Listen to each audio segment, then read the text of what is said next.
విశాఖ నగరంలో పోలింగ్ ప్రశాంతంగా సాగుతుంది. కొన్ని చెదురుముదురు సంఘటనలు అలాగే టీడీపీకి సంబంధించిన కార్యకర్తల వీరంగం పక్కన పెడితే మిగతా ప్రాంతాల్లో ప్రశాంతంగా సాగుతుంది. ప్రజలంతా కూడా స్వచ్ఛందంగా ఓటు హక్కు వినియోగించుకునే పరిస్థితి చెప్పుకోవచ్చు.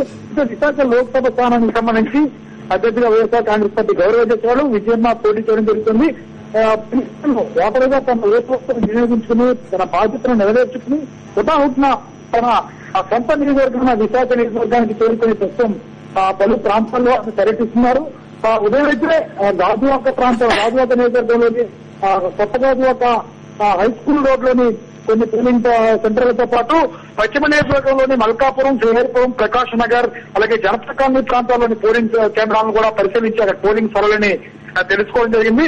మిగిలిన నియోజకవర్గాల్లో కూడా మొత్తం నియోజకవర్గ పార్లమెంట్ నియోజకవర్గ పరిధిలోని అన్ని నియోజకవర్గాలను కూడా ఆమె పరిశీలించి పోలింగ్ జరుగుతున్న సరళిని తెలుసుకోవడం జరుగుతోంది.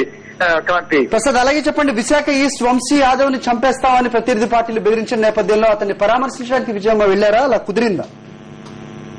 అంటే ప్రస్తుతం ఒక్క విశాఖ నగరంలో విశాఖ నగరానికి సంబంధించి ఒకే ఒక ఉద్రిక్త వాతావరణం ఇంకా కొనసాగుతోంది. ఇది పోలీసులకు ఒక సవాలుగా చెప్పుకోవాలి నాగరాజు. ఎందుకంటే ఆ ఒక్క ప్రాంతంలోనే దాదాపు 25 అత్యంత సమస్యాత్మకమైన ప్రాంతాలు ఉన్నాయి. కేవలం వెలగపూడి రామకృష్ణరావు అభ్యర్థి టీడీపీ అభ్యర్థి ఎవరైతే ఉన్నారో ఆయన ప్రస్తుతం మోసం ఉదయంతో మొత్తం ఆయన వర్గీయులు రచ్చగొట్టే పనిలో ఉన్నారు. ఆరులోవా, తోటగొరువు అలాగే అన్నిటి కాలనీ అప్పుగర్ ప్రాంతాల్లో ఆయన అనుకూలంగా అయితే దూరంగా సృష్టిస్తున్నారు.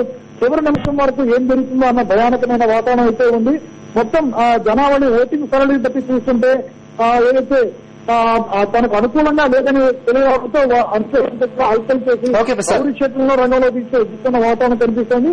అయితే ఆయా ప్రాంతాలకు సంబంధించి పోలీసు యంత్రాంగం మరింత పటిష్టమైన చర్యలు తీసుకోవాల్సిన అవసరం. ఆయా ప్రాంతాల్లో కూడా విజయమ్మ సందర్శించి పోలింగ్ సరళిని తెలుసుకునే అవకాశం అయితే కనిపిస్తోంది. నాగరాజు. ఓకే ప్రసాద్, మొత్తానికి విశాఖ జిల్లా లోక్సభ అభ్యర్థినిగా పోటీ చేస్తున్న వైఎస్ విజయమ్మ అక్కడ ఉన్న పోలింగ్ సరళిని పర్యవేక్షించినట్టుగా తెలుస్తోంది. మరి సీమాంధ్ర